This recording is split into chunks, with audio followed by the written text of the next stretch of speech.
ईदगाह में पुलिस की फायरिंग हुई थी मुरादाबाद में, कितने लोग मारे गए? 300 मुसलमान मारे गए थे। 300 मुसलमान मारे गए थे। यानी अंग्रेजों के जमाने में जनरल डायर ने किया था, तो कांग्रेस की सरकार ने 1980 13 अगस्त को 300 मुसलमानों को शहीद कर दिया गया था। मैं अभी रास्ते से आ रहा था, हमारे जानने वाले बुजुर्ग थे, मैंने उनको सलाम किया और कहा कि मैं आपके शहर को जा रहा हूं। दौड़ने वालों के सामने कहा कि मैं आपके शहर को जा रहा हूं और 13 अगस्त 1980 के वाकये का जिक्र करूंगा। तो उस बुजुर्ग ने कहा कि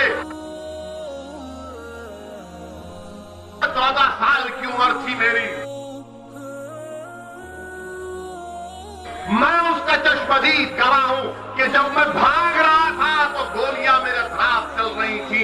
वो शख्स बर्तानिया को जाता है, वो शख्स कनाडा को जाता है, वो शख्स यूरोप को जाता है। और उनके अल्फाज ये कि अगर मैं सर्दी में भी यूरोप, कनाडा, बर्तानिया में रहता हूं तो रात में पसीने से उठ जाता हूं जब उस वाक़े को याद करता हूं। ये वाक़या हुआ उस वक्त मरहूम सैयद शहाबुद्दीन एमपी का वो लेटर में पढ़ा हूं, जिसमें साहब ने बताया था कि सिर्फ पुलिस गोलियां चला रही थी, कोई पत्थर नहीं आया था।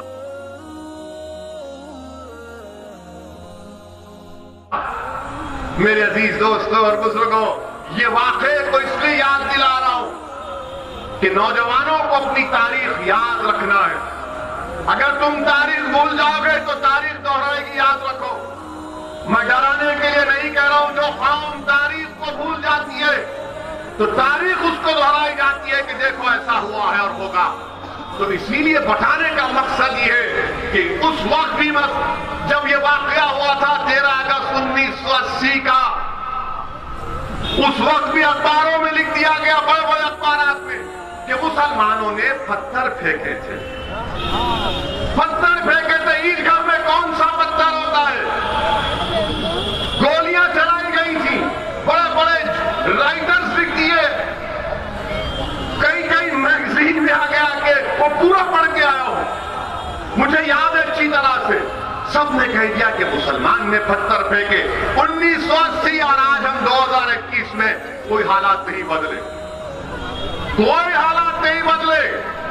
जब पुलिस मारना चाहती है मुसलमानों को हुकूमत के आर्डर पर, तो कहती है मुसलमानों ने पहले हमला किया था, पत्थर फेंके थे, पत्थर बरसाए तो हमने लाठीचार्ज किया, नहीं सुने उसके बाद हमने ठोक दिया। मेरे अजीज दोस्तों और बुजुर्गों, ये हालात है। और ये इसलिए कह रहा हूं कि आज उत्तर प्रदेश में 2 दिन पहले कल का एक वाकया, आज का वाकया, इसको सामने रखो आप। गोरखपुर में बाबा की कॉन्स्टिट्यूंसी है।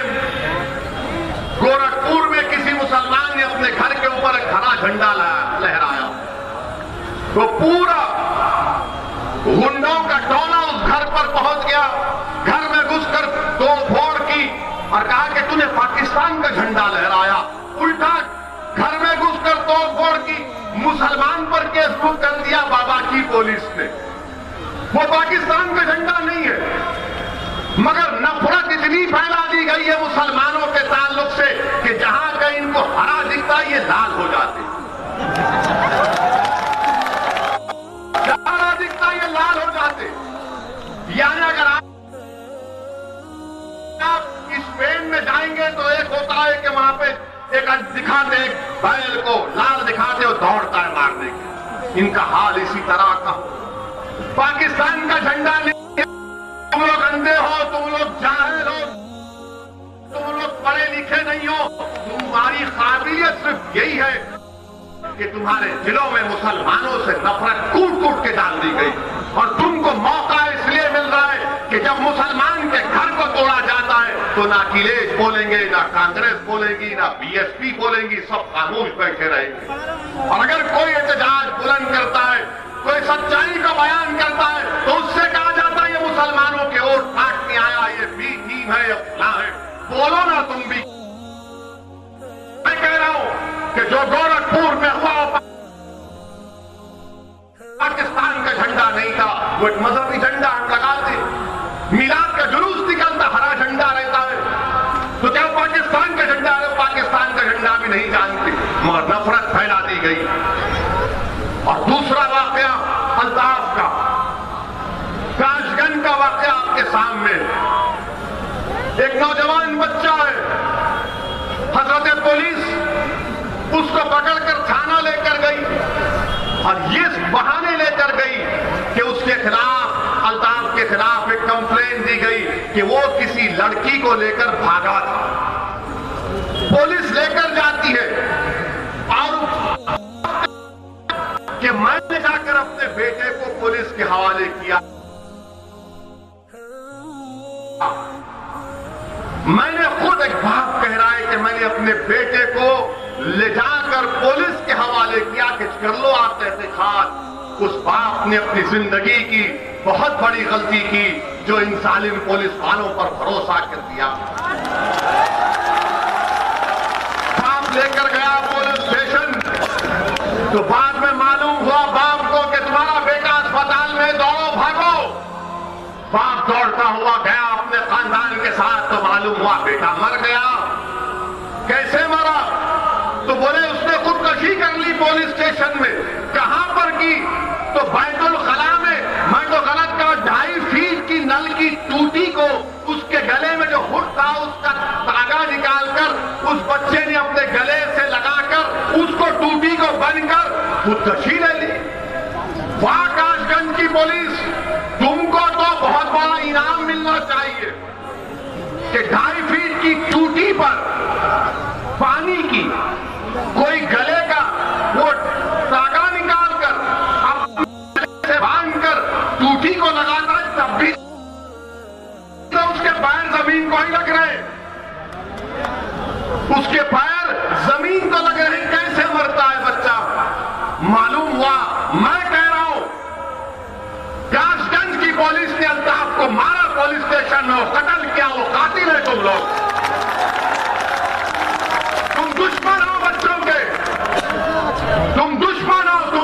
तुम्हारे पास केस आया, अरे तुम तहकीकात नहीं, तुम करना जानते हो।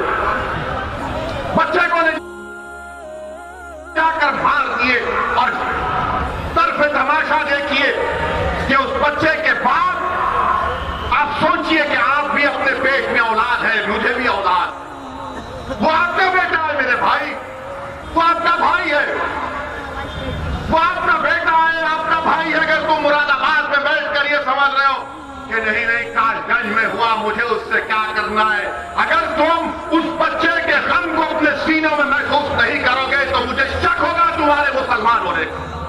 तुमको उसका दर्द महसूस करना पड़ेगा, क्योंकि रसूलुल्लाह सल्लल्लाहु अलैहि वसल्लम ने फरमाया कि मोमिन कौन है? मोमिन वो है अगर किसी के पैर के तलवे में अगर कीड़ा लगता है तो मोमिन वो है जो अपने सीने में उसकी तकलीफ को महसूस करे।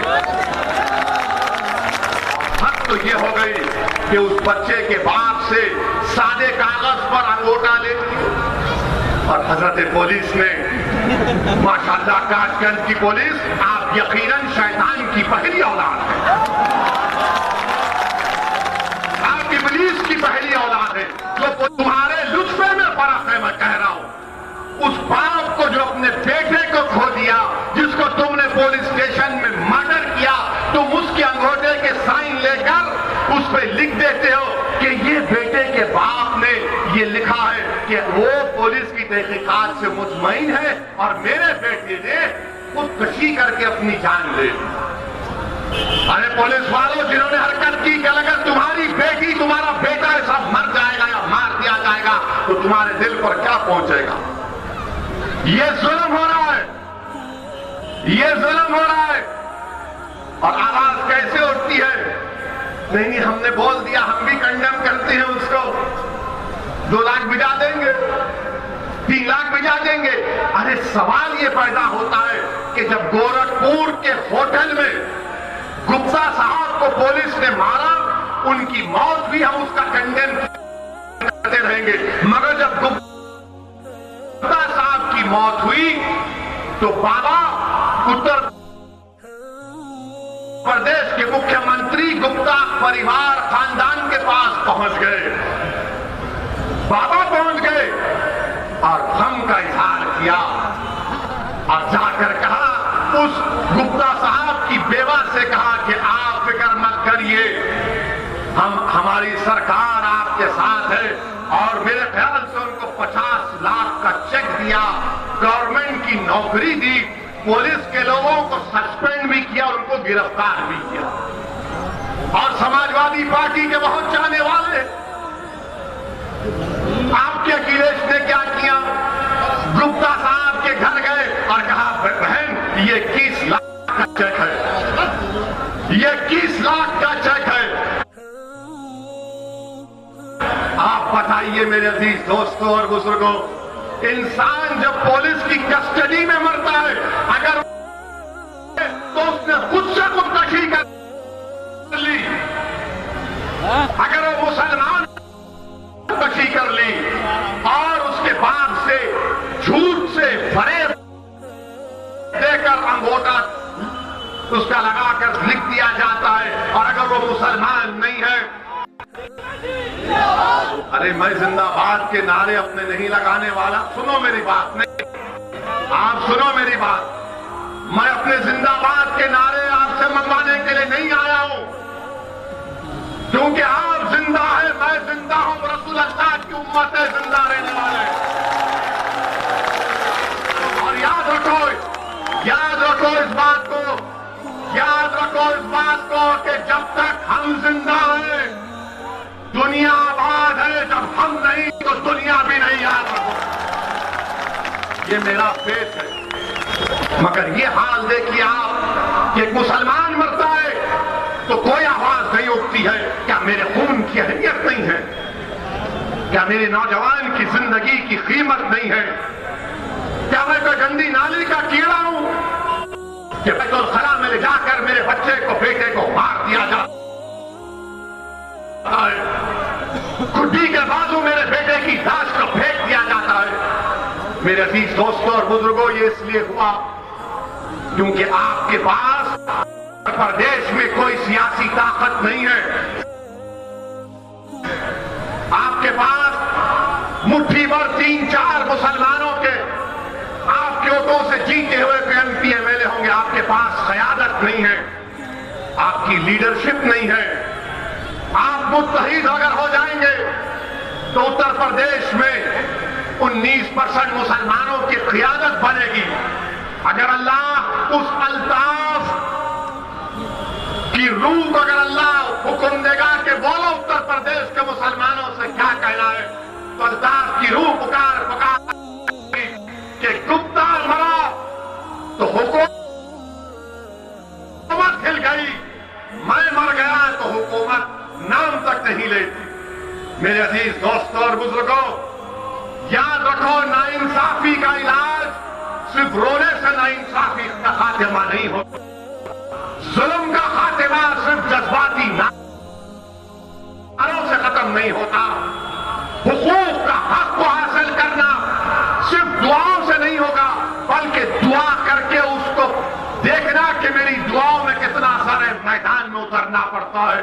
और आपके पास असदुद्दीन अवैसी ये कहने के लिए आया है कि आप अपनी क़यादत को बनाइए, लीडरशिप को बनाइए। इतनी बड़ी ताकत में आप रहते हैं। मेरे अजीज दोस्तों, बहुत जुल्म हो चुका है, बहुत लोग, बहुत से माँ बाप ने अपने ख्वाबों को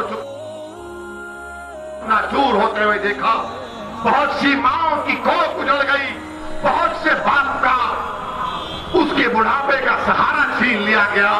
मेरे अजीज दोस्तों और बुजुर्गों, मैं तुमसे वोट की भीख मांगने नहीं आया हूं, मैं तुमसे सिर्फ ये भीख मांगने आया हूं कि अपनी एक सियासी लीडरशिप को बना लो, एक सियासी लीडरशिप को बना लो।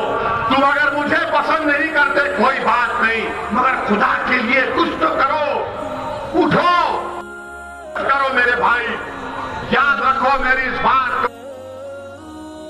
को, ये जो जुल्म का अंधेरा है, ये रात बड़ी लंबी रहने वाली है। याद रखो, तुम मेरे एक एक बात, एक एक लफ्ज को याद रखो। ये जुल्म की अंधेरी रात बड़ी लंबी रहने वाली है। यकीनन इस अंधेरे का खात्मा उस वक्त होगा जब तुम अपने मुकद्दर के फैसले करोगे। और कैसे करेंगे आप? जब आप अपनी क़ियादत को, अपनी लीडरशिप को बनाएंगे। और जब हम मुसलमान उत्तर प्रदेश में अपनी लीडरशिप को बनाएगा तो किसी हम मजहब के खिलाफ ना थे ना है ना रहेंगे। क्या उत्तर प्रदेश में यादवों के नेता अखिलेश यादव नहीं है? क्या उत्तर प्रदेश में अखिलेश यादवों के नेता नहीं है? कहिए आप, जवाब दीजिए या नहीं है? क्या बहन जी लीडर नहीं है? क्या योगी आदित्यनाथ ठाकुरों के नेता नहीं है? क्या ओम प्रकाश राजभरों को अपने करीब करने की कोशिश नहीं कर रहे? क्या अनुप्रिया पटेल कुर्मी और को अपने पास लाए नहीं रहे? आप क्या कर रहे हैं? आप क्या कर रहे हैं? सोचिए आप। मैं अपने आप को लीडर बनाने के लिए नहीं आया हूं। मैं ये चाहता हूं कि मुरादाबाद से ऐसे लोग उठे जो खुद क़यादत करें, जो पूरे उत्तर प्रदेश में एक इत्तेहाद का पैगाम दें। मेरे अजीज दोस्तों और बुजुर्गों, ये पैगाम देने के लिए असदुद्दीन ओवैसी आपके पास आया। अगर मेरी कोई बात आपको पसंद नहीं आती तो मैं माजरत चाहता हूं। मेरी जबान कड़वी इसलिए है क्योंकि मैं सच्चाई बोलता हूं। मेरे जबान से निकलने वाले अल्फाज अगर आपको तकलीफ पहुंचाते हैं तो मेरा मकसद तकलीफ पहुंचाना नहीं है। मेरा मकसद यह है कि आप सोचिए, आप एक फिक्र लेकर जाइए, अपने आप से सवाल करो मेरे भाई, अपने आप से पूछो मेरे दोस्तों, मेरी सरदार मां और बहनों, आप भी सोचिए, फिक्र करिए। मैं बुजुर्गों से अपील कर रहा हूं कि आपको भी ये फैसला लेना पड़ेगा। जब उत्तर प्रदेश में हर समाज ने अपनी अपनी क़यादत को बना लिया, अपनी लीडरशिप को बना लिया, तो आप क्यों पीछे होते हैं? और कोई कहेगा कि क्या हमने मुरादाबाद से मोहतरम जनाब एसटी हसन को एमपी नहीं बनाया? कोई कहेगा कि क्या असदुद्दीन ओवैसी तुम्हारे हैदराबाद से आए हुए एक क्रिकेटर को हमने एमपी नहीं बनाया? मेरे भाई, आपने एमपी बनाया, आपने शायद नहीं बनाया। आपने किसी को एमपी बनाया, किसी को नेता नहीं बनाया। आपने एमपी बनाया मगर अपनी लीडरशिप को जमीन पर पैदा नहीं किया। आपने किसी को एमपी एमएलए जरूर बनाया मगर वो आपकी तकालीफ को, आपके जुल्म के खिलाफ आवाज नहीं उठा सकता। मैं एक मिसाल आपको देना चाहता हूं। मेरे पास एक तस्वीर जिसमें हमारे एमपी डॉक्टर साहब एसटी हसन साहब की तस्वीर मेरे पास है कि डॉक्टर एसटी हसन, जिनकी मैं बड़ी इज्जत करता हूं, वो समाजवादी में है मगर इनफरादी तौर पर बड़ी इज्जत करता हूं। जब मैं तस्वीर देखा तो मुझे बड़ी तकलीफ हुई। तस्वीर में क्या है कि डॉक्टर साहब खड़े हुए हैं, डॉक्टर साहब खड़े हुए हैं और एक कुर्सी पर समाजवादी पार्टी के राज्यसभा के एमपी प्रोफेसर राम गोपाल यादव साहब पैर पर पैर डालकर बैठ रहे हैं और डॉक्टर साहब खड़े होकर उनको कागज दे रहे हैं। मैं आपसे पूछना चाह रहा हूं कि इस तरह की बेइज्जती हम बर्दाश्त करेंगे? आप सोचो, मेरी नहीं, कोई कहेगा ये जज्बाती तकरीर कर रहा है। आप सोचो, जब मैं तस्वीर को देखा तो बड़ी तकलीफ हुई। वो कुर्सी पर बैठा है पैर पर पैर डालकर और मुरादाबाद का मुसलमानों का एमपी खड़े होकर उसको कागज दे रहा है। देख भी नहीं रहा डॉक्टर साहब की तरफ। मेरे अजीज दोस्तों और बुजुर्गों, ये तुम कहेगा लीडरशिप? अगर असदुद्दीन ओवैसी होता तो प्रोफेसर राम गोपाल का हाथ पकड़ के कहता, उठो प्रोफेसर, आंख में आंख डाल के बात करेगा। ये मिजाज पैदा करना पड़ेगा आपको, इस मिजाज में तब्दीली पैदा करना पड़ेगा। हम गुलामी नहीं करेंगे, भीख नहीं मांगेंगे, बराबरी का हिस्सा लेंगे इंशाअल्लाह ताला। और अफसोस इस बात का है कि तुम प्रोफेसर राम गोपाल हो, तुम प्रोफेसर हो, तुमको उठना गवारा क्यों नहीं हुआ? उठ जाते, हाथ मिला लेते, मगर नहीं, दिखाना यह था कि हम लीडर हैं, तुम गुलाम हो। हम लीडर हैं, तुम खड़े रहोगे, हम बैठोगे। नहीं मुरादाबाद के मुसलमानों, नहीं उत्तर प्रदेश के गय्यूर मुसलमानों, अब हम दरी नहीं बिछाएंगे, हम इनके लिए कुर्सी नहीं डालेंगे, हम इनके सामने हाथ झुकाकर नहीं खड़े रहेंगे। हम इनको अगर बिठाएंगे तो पहले हम बैठेंगे, इसके बाद ये बैठेंगे इंशाअल्लाह। और आप मिजाज देखिए प्रोफेसर राम गोपाल का, प्रोफेसर राम गोपाल यादव का मिजाज सत्ता नहीं है, इख्तियार नहीं है, अखिलेश मुख्यमंत्री नहीं है, मगर इतना गुरूर, इतना अहंकार है कि इख्तियार नहीं है मगर बता क्या रहे हैं मुसलमानों को मुरादाबाद। दोस्तों और बुजुर्गों, मेरी आप गुजारिश है, ये बेइज्जती मैं नहीं बर्दाश्त कर सकता, ये बेइज्जती मैं नहीं बर्दाश्त कर सकता। ना मैं किसी के सामने किसी से इस तरह का बर्ताव करता हूं। हम हैदराबाद में दारुस्सलाम में बैठते, लोग आते हमसे बात करते, अगर कोई देना चाहता तो खड़े हो जाते। मेरे अजीज दोस्तों और बुजुर्गों, मुरादाबाद के मेरे गय्यूर नौजवानों, अपनी फिक्रों में तब्दीली पैदा करो। आप कब तक डरते रहेंगे? मजलिस इलेक्शन लड़ेगी, मजलिस इलेक्शन लड़ेगी तो बीजेपी आ जाएगी। मैं इसका जवाब दे रहा हूं अब आपको। इस मेरे इस दलील का, मैं जो मुद्दा यहां पर उठा रहा हूं, आपके पास इसका कोई जवाब नहीं। 2014 के पार्लियामानी चुनाव में बीजेपी जीत गई, मोदी प्रधानमंत्री बन गए। क्या किया अखिलेश यादव? 2017 के असेंबली के इंतखाबात, कांग्रेस और अखिलेश मिल गए तो एक गाना चलता था उस जमाने में कि यूपी को इन लड़कों का साथ पसंद है, और जीत गए मोदी। 19 का चुनाव आया तो बहन जी और अखिलेश मिल लिए, सिर्फ 15 सीट जीते, मां बाकी पार्लिमानी निशिस्त पर बीजेपी कामयाब हो गई। आप कब तक अपने वोट को खराब करेंगे? बीजेपी को रोकना जरूरी है, मगर क्या बीजेपी को रोकना मुसलमानों की जिम्मेदारी है? अच्छा, हैरत की बात यह है कि अगर मुसलमान ये सेकुलर पार्टी को वोट नहीं दिया तो बोलेंगे मियां अगर तुम वोट डिवाइड होगा बीजेपी आ जाएगी, और अगर यादव बीजेपी को वोट देगा तो बोलेंगे हाँ छोटा भाई है, गया होगा हम बड़े भाई। ये क्या है बताइए आप? ये क्या है बताइए आप?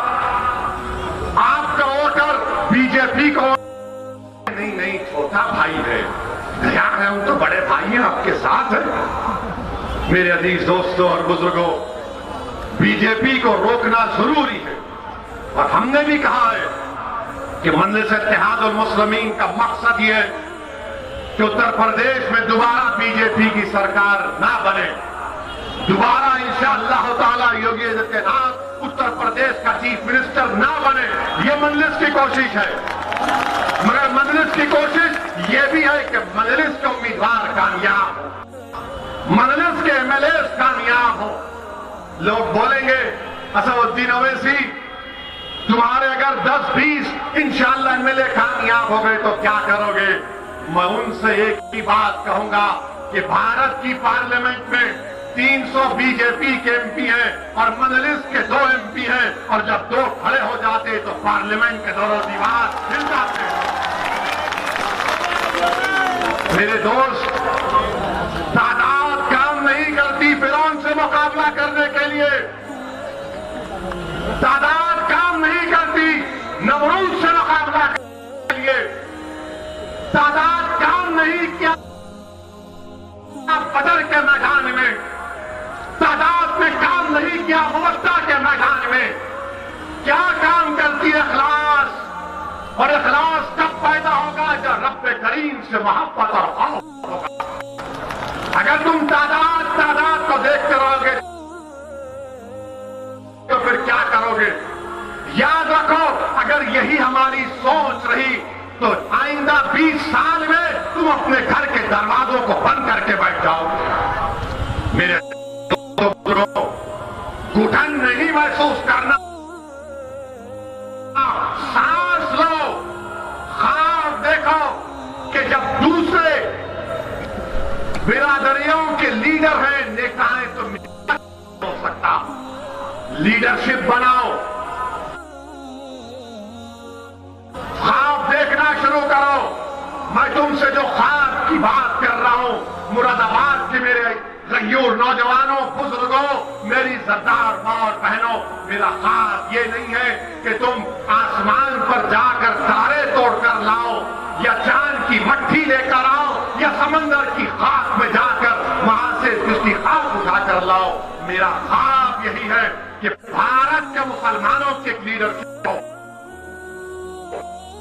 जिस तरह राजपूतों की है, ठाकुरों की है, दलितों की है, यादवों की है, कुर्मियों की है, राजभरों की है, अरे कुछ वहां की है, कुर्मियों की है, ब्राह्मणों की है। अगर किसी की लीडरशिप इस मुल्क में नहीं है तो मुसलमानों की कोई लीडरशिप नहीं है। मेरे अजीज दोस्तों और बुजुर्गों, यही ख्वाब को लेकर भारत के कोने कोने में फिरता हूं, यही ख्वाब को पूरा करना चाहता हूं, और उसी ख्वाब को पूरा करने के लिए मैं आपके पास आया। पहले भी आया था, अब भी, और जब तक रब्बे करीम जिंदा रखेगा मैं आता रहूंगा। आपका ख्वाब आपको याद दिलाता रहूंगा। इस ख्वाब को पूरा करना। मैं कहीं जाने वाला नहीं हूं, जाऊंगा तो एक दिन जमीन की ग़िज़ा बनूंगा, मगर जब तक जमीन अपने हक के लिए लड़ता रहूंगा, अपने उम्मीदों को, अपने ख्वाबों को पूरा करता रहूंगा। मेरे अजीज और बुजुर्गों, और फिर आप देखते हैं कि यहां पर मुरादाबाद में आप देखते हैं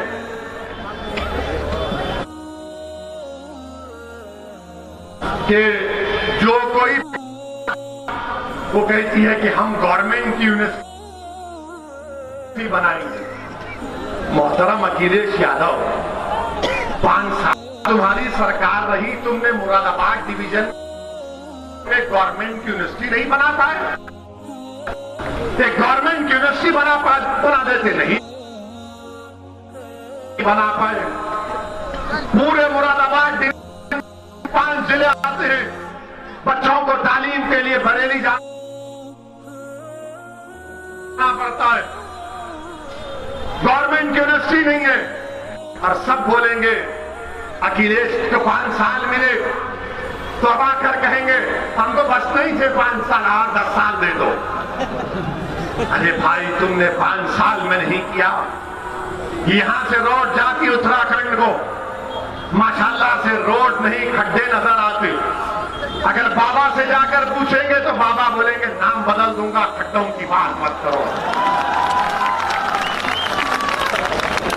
यहां पर अखिलेश की सरकार थी, आपने क्या किया बुनकरों के बारे में बताओ। हमारे अंसारी भाई के पावर लूम के बारे में तुमने क्या किया बताओ। आज वो पावर लूम, उसका बरखी, उसका बिजली का बिल 1000 गुना योगी आदित्यनाथ की सरकार ने बढ़ा दिया। आज वो पावर लूम और बुनकर परेशान है। कुरैश बरादरी के लोग जिनका रिवायती कारोबार है, स्लॉटर हाउसेस को आपने नहीं खोला, लाइसेंस नहीं, आप बाबा की सरकार आई, आप बताइए, आपने तो वोट दिया था ना, ये इस पर क्या हुआ?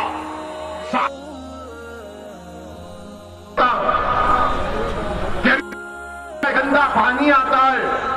मेरे अजीज दोस्तों और बुजुर्गों, मेरी आपसे गुजारिश है कि इन तमाम चीज पर आप गौर करिए, एक अच्छा फैसला लीजिए। जमहूरियत में अवाम जो फैसला लेती है करते हैं। लोग आपसे पूछेंगे कि ओवैसी ने हैदराबाद में क्या किया, उसके पास एमएलए है, वो तो गवर्नमेंट नहीं बनाता। मेरे अजीज दोस्तों और बुजुर्गों, मैं आपसे वादा कर रहा हूं कि जब तक मैं जिंदा रहूंगा, जब तक अल्लाह मुझे जिंदा रखेगा, मैं ना कोई मंत्री बनूंगा ना कोई संतरी बनूंगा। मैं एक मर्द मुजाहिद की तरह गरीब और मजलूम आवाम के लिए लड़ता रहूंगा। हमने हैदराबाद में क्या किया, हमारे मजलिस के भी पूछते क्या किया। सुनो, लंबी फहरिस्त है, सिर्फ बता रहा हूं। मजलिस में 7 एमएलए, हमने तेलंगाना में वहां के चीफ 6.5 साल पहले मुलाकात की और उनसे कहा कि आप मुसलमानों के मयार को बुलंद करिए, स्कूल खोलिए। आपको खुशी होगी कि तेलंगाना में, हैदराबाद में 6ठी जमात से लेकर 12वीं जमात तक गवर्नमेंट स्कूल खोलती है, जिसमें बच्चों का पढ़ाई, कपड़े, खाना, उनका तमाम का इंतजाम है। बच्चियों और बच्चों के लिए रेजिडेंशियल स्कूल हमने खोला। आपको जानकर खुशी होगी कि उस रेजिडेंशियल स्कूल में 60,000 मुसलमानों के बच्चे और बच्चियां फ्री में पढ़ती हैं। 60,000 पढ़ती हैं। हम कोई मिनिस्टर नहीं बने, खाली कितने 7 एमएलए हैं। हुकूमत जानती है कि 7 है, मगर इनके साथ पूरा मुसलमान है, इनकी बात को सुनना पड़ेगा। 7 एमएलए, हमने स्कूल खुलवा दिए। अब उस स्कूल में एडमिशन के लिए एंट्रेंस का एग्जाम होता है, एंट्रेंस का एग्जाम होता है। इतने मियारी तालीम उसमें दी जाती है। ये काम क्यों नहीं हो सकता? ये काम होना चाहिए उत्तर प्रदेश। आपको मालूम, मुसलमान सबसे ज्यादा उत्तर प्रदेश में कम पढ़े लिखे हैं, खवातीन सबसे ज्यादा कम पढ़ी लिखी हैं। क्या आपको नहीं मालूम? मुरादाबाद के तमाम जिम्मेदारों को मालूम होना चाहिए कि सबसे कम ग्रेजुएट 2% उत्तर प्रदेश में मुसलमान है। हाईएस्ट ड्रॉप आउट रेट मुसलमान का है। बताइए क्या हो रहा? इस पर बात नहीं होगी, जिना पे बात होगी, इस पे बात नहीं होगी। ओवैसी वोट काटने के लिए आया है। अरे मैं काटने के लिए नहीं, मैं अपना हक लेने के लिए आया हूं और हक दिला के रहूंगा इंशाअल्लाह ताला। मेरे अजीज दोस्तों और बुजुर्गों, जब बात तालीम की आई तो हमारे वजीर आजम जनाब श्री नरेंद्र मोदी ने क्या, वो कहते हैं सबका साथ, सबका विकास, सबका विश्वास। कोई हमारे पास मुसलमान का बात मत करो। मेरे भाई, गवर्नमेंट ऑफ इंडिया की एक स्कीम है, मदरसा मॉडर्नाइजेशन स्कीम, जिस मदरसे में असली तालीम को पढ़ाया जाता है, मैथ्स, इंग्लिश, सोशल साइंसेस को, तो गवर्नमेंट ऑफ इंडिया 4 टीचर की तनख्वाह देती है। कितने? 4 टीचर की तनख्वाह। और अगर वो ग्रेजुएट है तो 6,000, पोस्ट ग्रेजुएट है तो 12,000। आपको जानकर तकलीफ होगी कि पिछले 5 साल से नरेंद्र मोदी की सरकार ने मदरसा मॉडर्नाइजेशन में 50,000 टीचरों को तनख्वाह नहीं दी। क्यों नहीं दी? क्योंकि उन मदरसों में मुसलमान बच्चे और बच्चियों को इंग्लिश, मैथ्स, साइंस और कंप्यूटर सिखाया जा रहा था। ये नरेंद्र नरेंद्र मोदी की मुसलमानों से ताल्लुक से मोहब्बत और नफरत है, आप फैसला करो।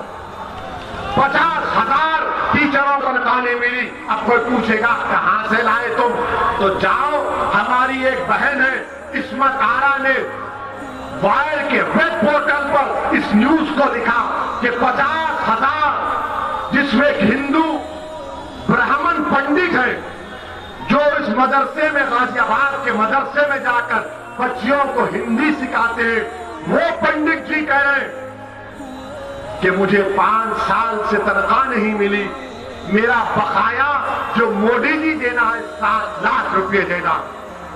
मेरे अजीज दोस्तों और बुजुर्गों, इस पर कोई बात नहीं होगी, इस पर कोई बात नहीं करेगा। मेरी आपसे दबन गुजारिश है कि इन मसाइल पर गौर करिए, डरने और घबराने की जरूरत नहीं है। इंशाअल्लाह ताला अल्लाह सुब्हानहू व तआला ने चाहा तो यकीनन जुल्म का खात्मा होगा, जालिम हारेगा, मजलूम को अल्लाह इज्जत से नवाजेगा। जो लोग आज इख्तिदार पर बैठकर अपने आप को वक्त का फिरौन, वक्त का नमरूद, और जिनके पास दौलत है वो समझ रहे कि मेरे पास कानून का खजाना है, जो जिसके पास इख्तिदार है वो समझ रहा है कि मेरे पास शद्दाद की जन्नत है, तो याद रखो, ना फिरौन की हुकूमत, ना नमरूद की ताकत, ना कानून का खजाना, ना शद्दाद की जन्नत उसके काम में आई। हमको सिर्फ हरकत करना है, तब्दीली पैदा करना है। मेरी आपसे गुजारिश है कि मजलिस इत्तेहादुल मुस्लिमीन का साथ दीजिए, मजलिस को कामयाब करिए और उत्तर प्रदेश में अपनी एक सियासी लीडरशिप को बनाइए। अस्सलाम वालेकुम व रहमतुल्लाहि व